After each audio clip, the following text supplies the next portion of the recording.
હોય છે, નકર તમારી ઉપર ફરિયાદ થાય હો.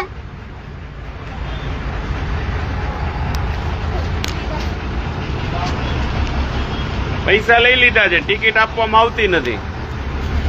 મારી સાથે પણ આવું થયું. એનો જીવતો જાગતો નમૂનો એ છે કે આ વિડીયોમાં દેખાઈ રહ્યો છે કે ભાઈ પૈસા તો આપ્યા નથી, આપી દીધા છે અગાઉ, અત્યારે પૈસા આપતા નથી અને ટિકિટ આપવામાં આવે છે.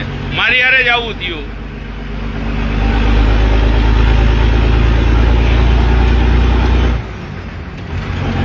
હા ભાઈ, ટિકિટ નો હોય કાઢો.